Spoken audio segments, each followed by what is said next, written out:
Welcome to Not Just Money with your hosts, Doretta and Lee. This isn't your typical podcast about finances. It's a podcast about all the money conversations we aren't having, sometimes not even with ourselves. Join us on this journey of hard truths, lived experience, and the wisdom that comes from both. Because money is never just about money.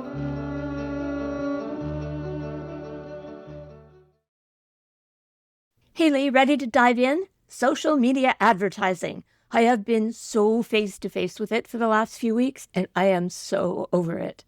I've been over it since 2018.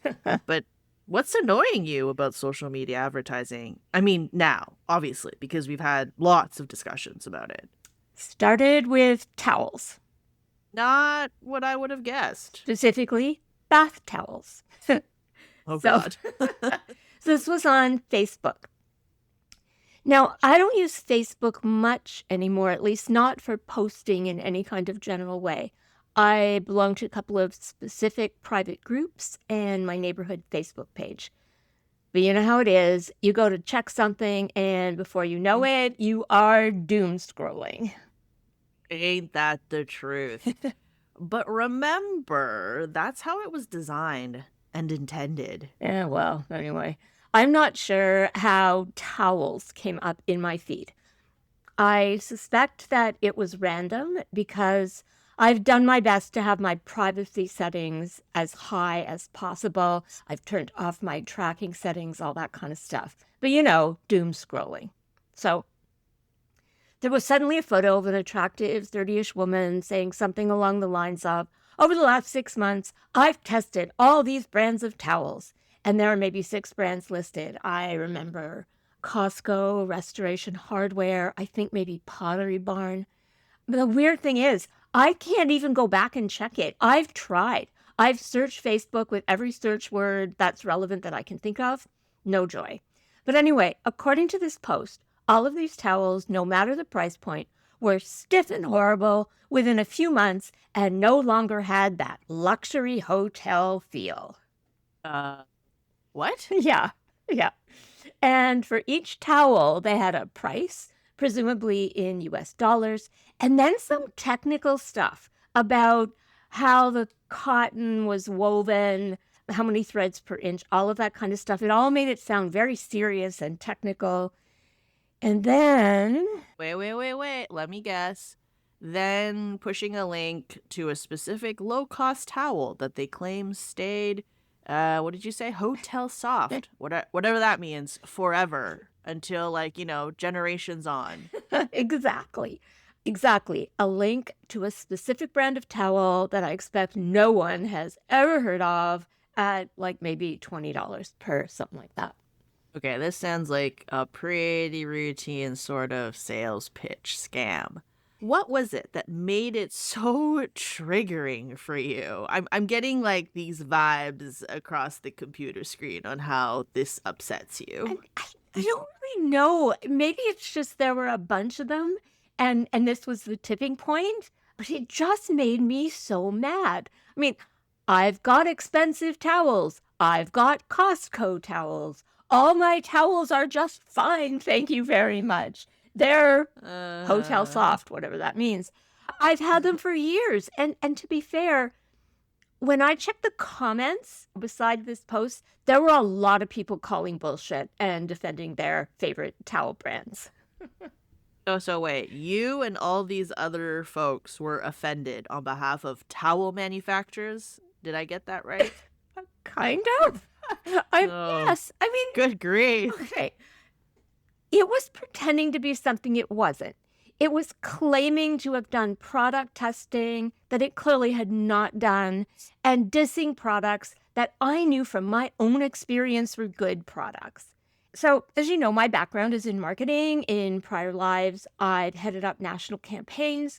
We had to be so careful and to make sure every claim was verifiable. There were regulators and legal departments, all that kind of stuff. And here's this social media post claiming to do the kind of rigorous testing that, say, Consumers Report does. And honestly, I think they just made it all up. And that's what sent me down the rabbit hole. I cannot wait to see where this is heading. Truth in advertising, consumer protection. How do you know what's real? And the big questions, Oh boy. big questions. Before you lay down your dollars, who or what can you even trust? How do you actually judge quality online with brands you've never heard of? I mean, clearly we can get really existential here. What's real? I think there's a whole school of thought dedicated to that. But I think you actually mean real stuff. And yeah, I don't know. I mean, in the age of AI, deep fakes, and even fake reviews, what can you really trust? And we've talked about this, right? How anything can be made up now. And it feels like the only thing you can bet on are the people you can actually touch and feel. And even then, with robotics, who knows what the future's going to bring? And the trend towards the rediscovery of analog by millennials and especially Gen Z is super interesting. That's a segue for another time. But yeah, remember when everyone was talking about Temu a couple years ago? I bought some stuff, kitchen stuff, some storage containers. What could I say? It was post-COVID. The stuff was so cheap, it was practically free. It looked good online, It was. Bad, Doretta, bad. It was all just garbage. And as much as I hate to admit this, it literally went straight to landfill. But then sometimes, you really luck in. Like, my granddaughter is obsessed with that Disney character Stitch. She is just obsessed with that little chaos demon. So for her 5th birthday, I got her a Stitch onesie on Amazon. Huge hit. And I'm telling you, it was really good quality. It was warm and snuggly. It was well made, and she loved it so much. She wore it to death. She was still wearing it when she had outgrown it. So for her 6th birthday, she wanted another one. And of course, that supplier had disappeared. And what was on offer on Amazon just didn't look the same in the photos. I mean, even in the photos, it didn't look like a good enough quality. Mm-hmm. And I didn't want to risk getting crap, especially for my granddaughter's birthday. So I ended up buying the official Disney one, 2 or 3 times the price. And honestly, it was not as nice as that first one I got on Amazon. Yeah, it can be pretty hit or miss. I've gotten things that were totally not what was advertised, but I am a crazy person and will review and return at great lengths. Kind of like how you go about returning lost things. Yeah. And then sometimes I get things for whatever reason, and I know it's not going to be great, but it serves a purpose, right? But because I expected it, I go, whatever, it's good enough. Okay, so anyway, back to the rabbit hole. Which one? The social media advertising one. It's a complicated rabbit hole. With lots of side tunnels, burrows, a warren? Yeah, pretty much. So, I mean, this whole experience, as totally innocuous as it seems, and I recognize that, but it really started me thinking about how the whole social media ecosystem works when it comes to pushing products. I mean, there is a real quantum change here, and I'm not sure we always recognize it, even though we think we do. So let's think about traditional media for a minute. With traditional media, you know when you're being sold. You know what an ad is. Even in film and TV, you can identify product placement pretty easily. And I think there's an assumption that at least some controls are in place that you can rely on, like truth in advertising.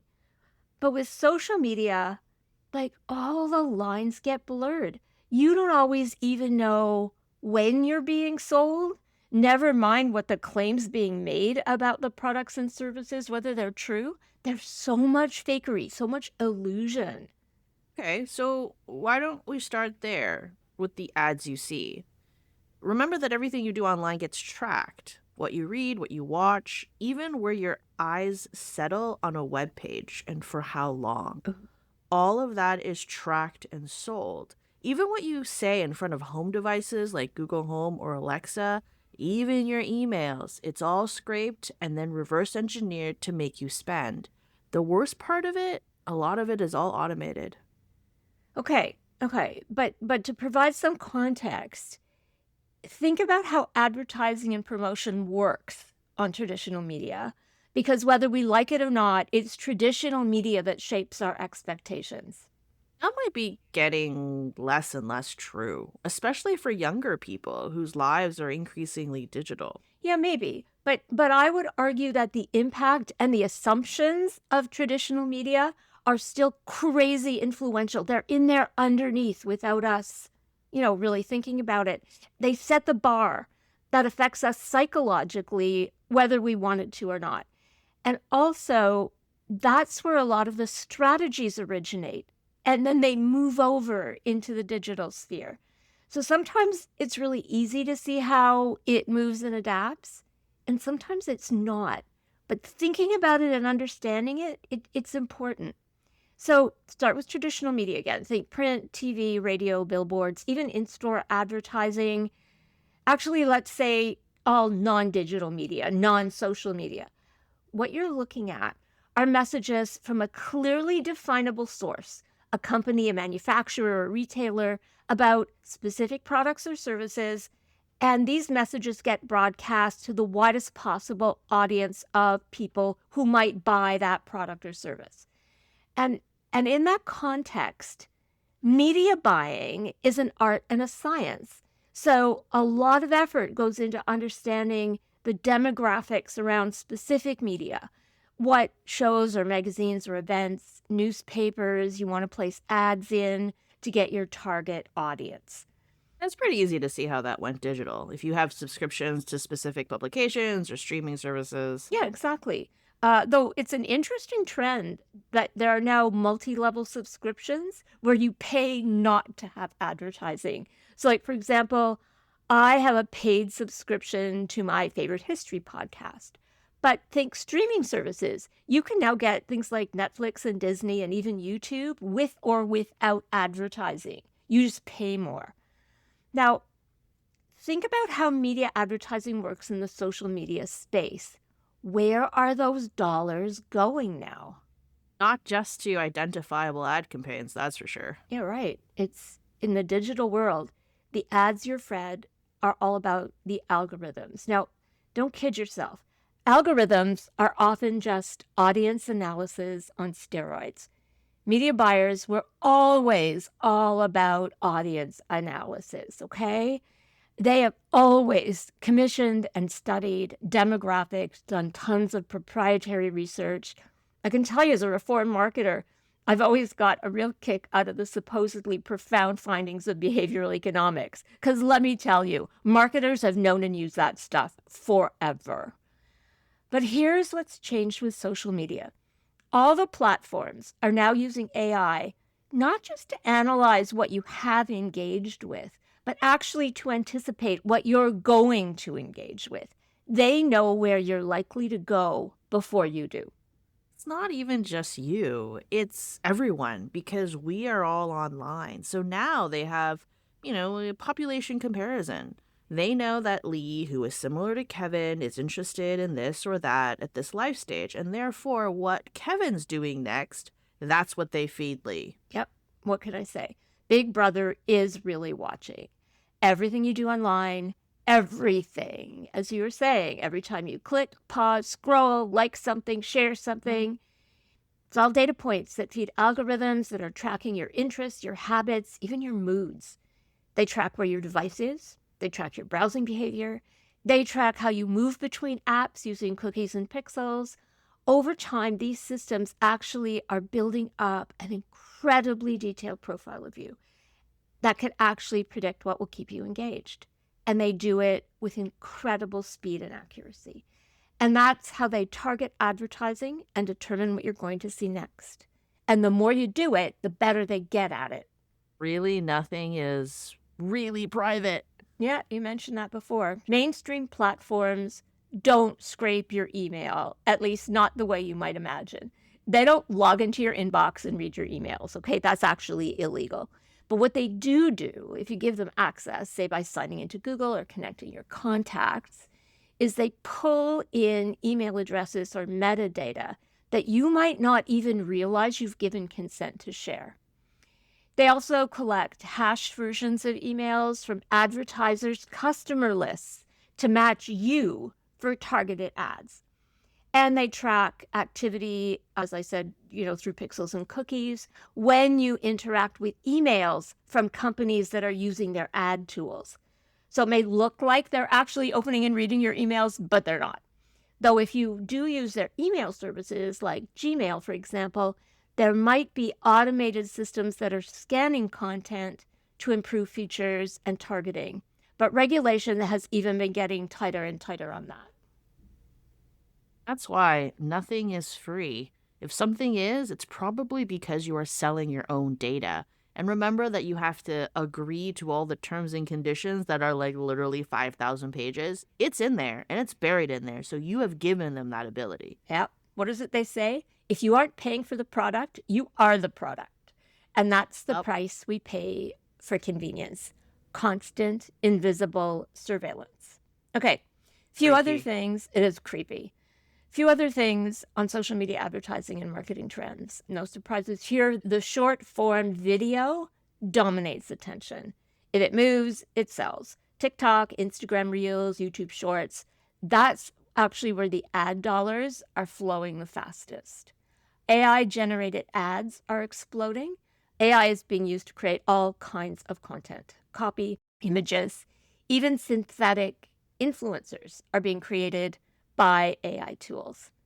And I guess the other big one is that, and I think we've talked about this before, social media platforms themselves are becoming shopping sites. So you don't have to click out to purchase. You can now see it, want it, buy it without leaving that app. This is all deeply disappointing and distressing. And talk about eliminating friction. Yep. Everything is buy, now. I'm overwhelmed just hearing you list off these things.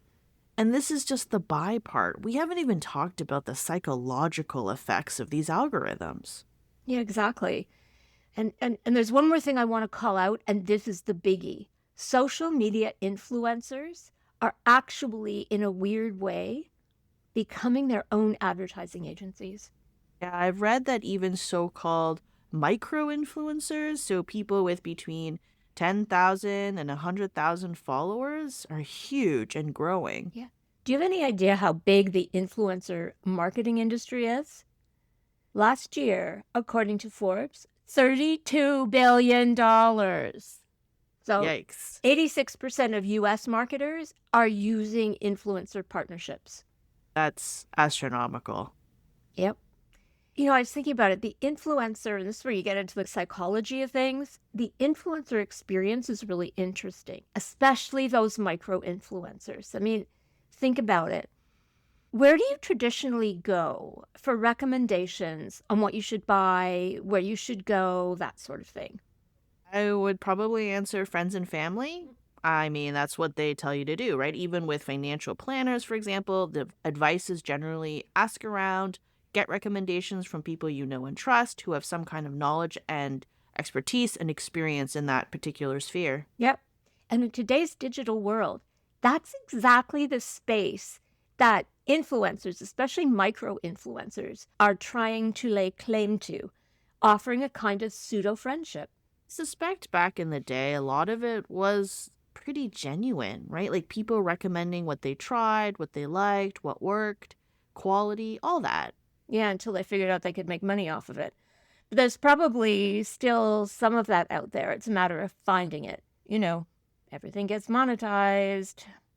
This AI mimics authenticity. Authenticity. That's the influencer's superpower.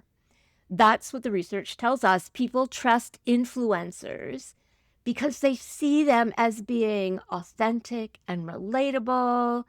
And like in the case of my towels, to have some kind of expertise. But the reality is that many of them are actually being paid to promote particular products or services. The reality is many of them increasingly aren't even real, right? And we talked about how AI is becoming this thing and it's actually being used to create fake influencers. And too often that authenticity is being engineered. Yeah, even if they're real. So it's important to remember the content may not be as intimate and casual as it looks. What you are seeing is often a carefully tested campaign.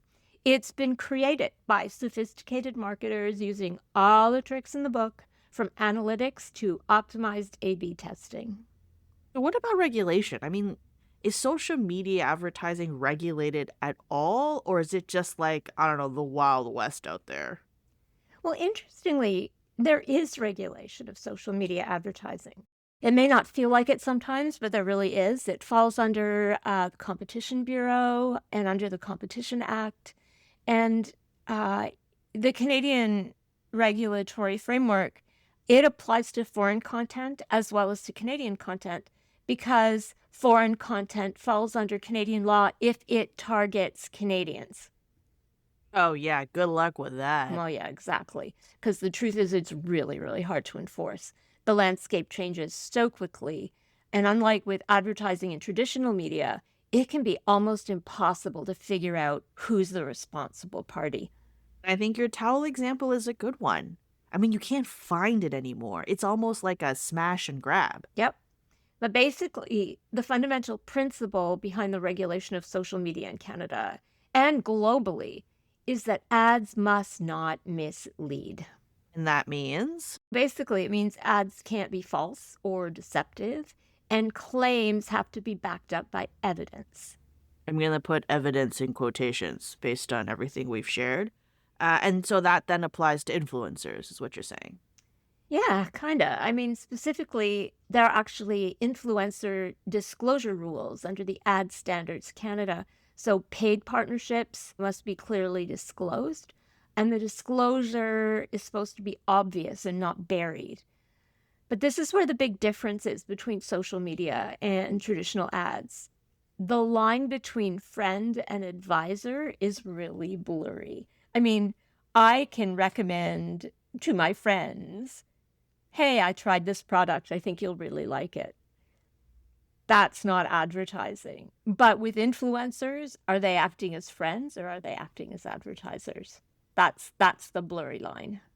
And I think that can be a little sketchy too. Yeah. Because if you think about it, if you give me a recommendation and I go and it's terrible, then I can give you that feedback because I know you as a real person. But if I'm one of 10,000 who supposedly sees the influencer as a friend and I go by and it's terrible, there's no repercussion to that person who's recommended it, even though they've been paid to do so. It's a weird dynamic. What about privacy? Yeah, privacy laws do kick in on the data collection and consent side. But remember those, 5 million page long consent things that nobody reads.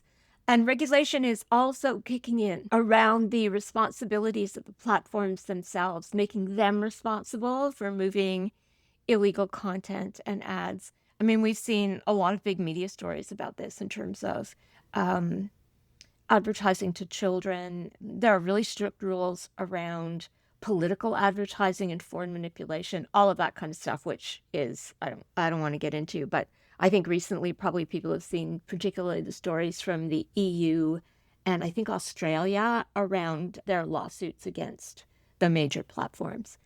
But the truth is, regulators are playing catch up. They're a long, long way behind what's happening on the platforms and what content producers are creating. They're just so far out in front. And I'm not entirely sure it's easy for them to catch up.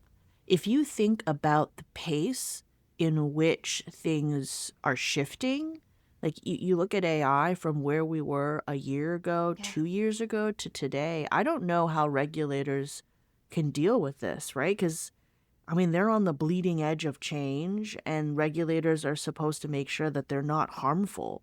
But a lot of times that comes after the harm is already done. Exactly. And so I think really it's on the consumers themselves to be aware and to ask the right questions. So that leads me to this. What can we do as consumers? I don't think it makes sense for us to wait for regulators to catch up because the harm would have already been done to certain groups of people. Yeah. And I think that as consumers, what we can do is bring our critical thinking skills to that social media table. So you want to look out Mhm. for things like ads that are disguised as opinions, micro-targeted offers that just feel too perfect, lack of clear disclosure, ads that disappears, um, often in the form of stories, short form content. Have you been seeing those ones where it starts off as a story about, oh, this happened to me, and oh, my life is this and that and the other thing, and it will do some, particularly intimate, touching thing, and then all of a sudden it's an ad for towels. I mean, it's just bizarre. God. Now you know I'm gonna get all these towels in my ads, right? Because we were talking about it now. My personal story here is that summer is coming and I am terrified of ticks. Anything that burrows, bites, and spits directly into your body, yeah, no thanks. So I've been getting a lot of ads around patches for kids, Hmm. and they're so compelling. And I must have watched these ads at least 6 or 7 times. So of course, that's all I'm getting fed. Then I said, okay, do I buy these patches? So then I did some simple research and found some folks who have used it, did a video, and showed how many ways it did not work. But had I believed that, maybe let my kid run through tall grass, which you should never do, with a couple of stickers and not bothered to check them after, I mean, Lyme disease is no joke, but that could have lasting effects based on what I believe was true, on what I was seeing without doing my due diligence. So I want to add just to that list that we have to check our sources, verify when it comes to fraud and scam prevention. And I do the same for what you hear online. It honestly goes way beyond just towels to buy. There's news that can be faked, like actually fake news, to really harmful stuff like tick prevention. And so don't trust a single source. Now with AI research, it's fast. They'll give you tons of information that they'll scrape across the internet. Check those individually, see who's telling these stories, and then make an informed decision. That is an absolutely excellent point.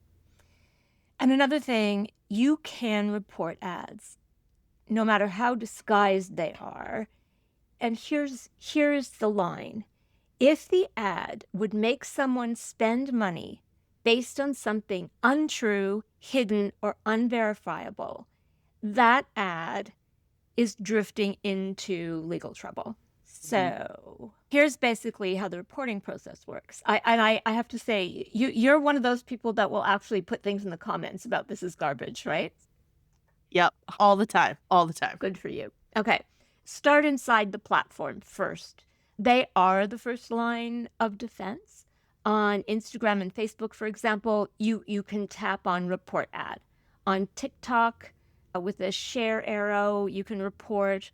On YouTube, you can report. And this is really important because the platforms can actually remove the content really fast, especially for scams and bots and harmful ads.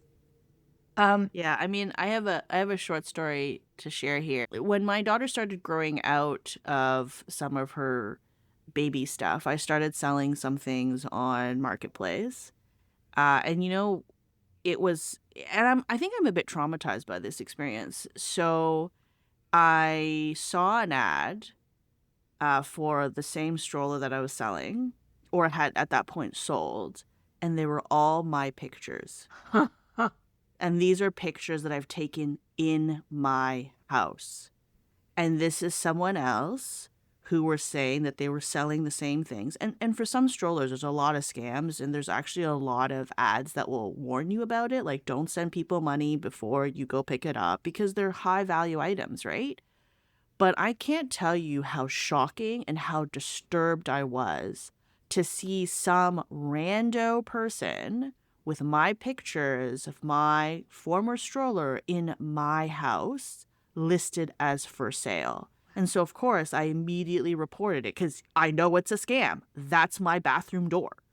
So, this is stuff that happens all the time. So, they're not just scraping the information that you're looking at, they're just even taking some of the pictures or information that you yourself have put on and just put their name on it. Oh, that is kind of creepy. What happened? Did they take it down? Yeah, like you mentioned, right? Like the platforms are very good because they know this is an issue, right? And you shared the fact that there's a lot of lawsuits happening. We know through internal documents that have been uncovered through these lawsuits that these social media giants or companies know about all the harms that we're talking about today. It's not unknown to them. And so there is an argument here about if you know it's doing harm, especially to young children, that's really the point here. What are they doing to prevent it? And are they doing enough?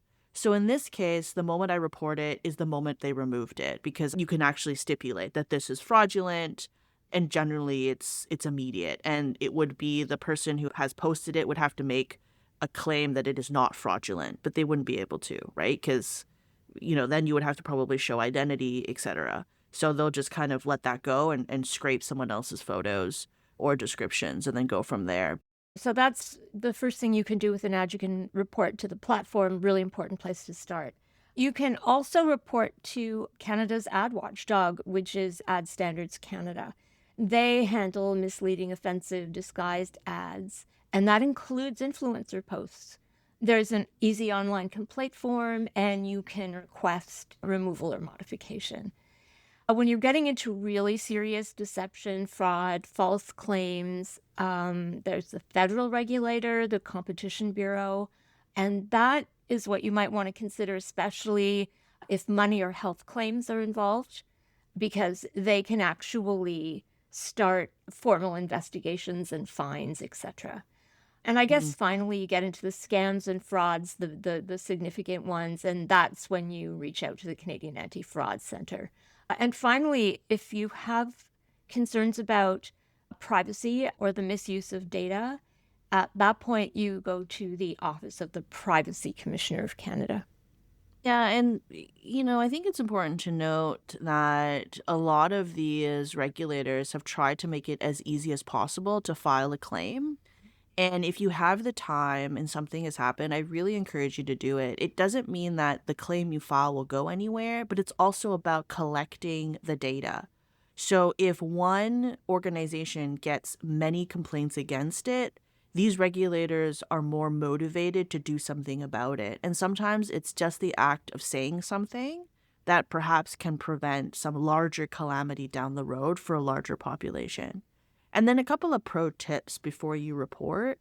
Screenshot everything, right? Like Doretta was mentioning, ads can vanish quickly. I mean, she couldn't search it with any of the words for her mysterious cheap towels, right? Note the date, platform, and account. Ask what's misleading, right? Is it the price, the claim, the omission, the fake endorsement, or in my case, the images are mine? And check if it's an undisclosed ad, especially with influencers, and call it out. I think there needs to be more of us that say something when we feel like something is wrong. And that's how things get corrected.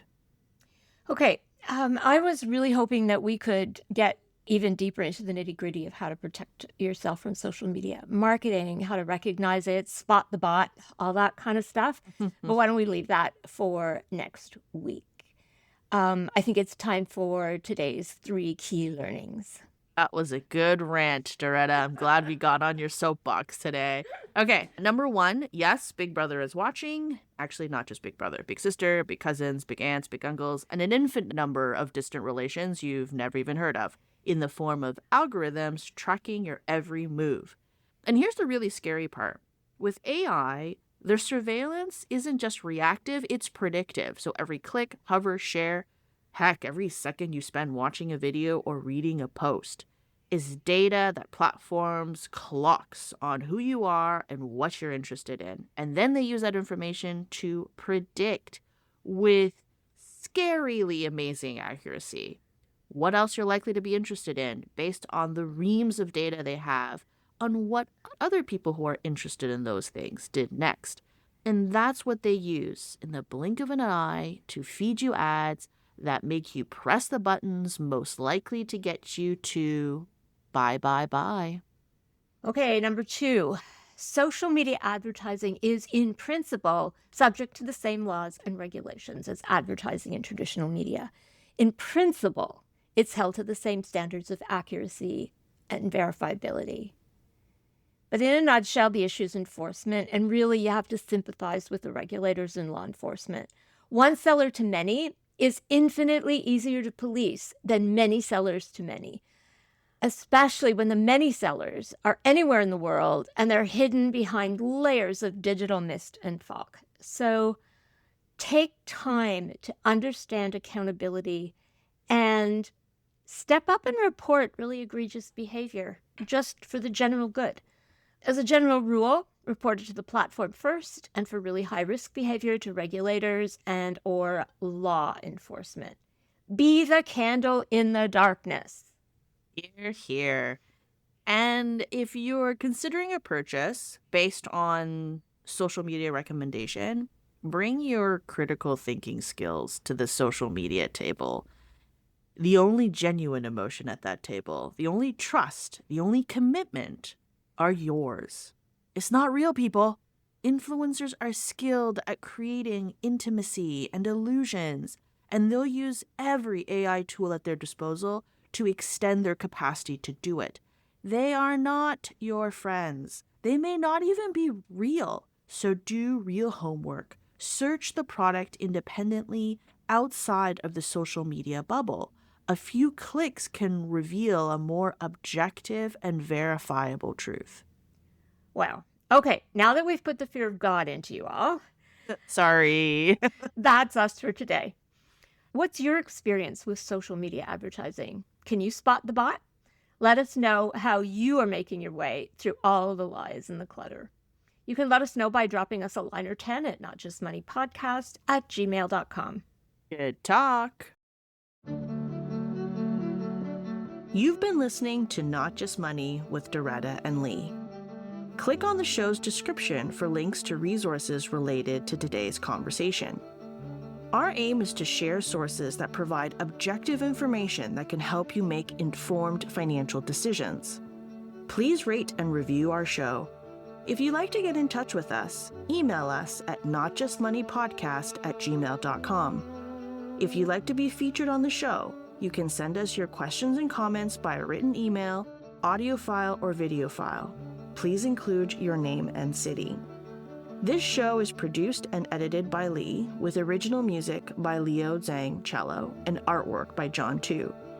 Now for some legalese. Please note that the views expressed by our hosts and guests are theirs alone and should not be viewed as financial advice. This podcast is intended to be entertainment and educational in nature. Please seek additional professional support or information before acting on any podcast information. As always, good talk.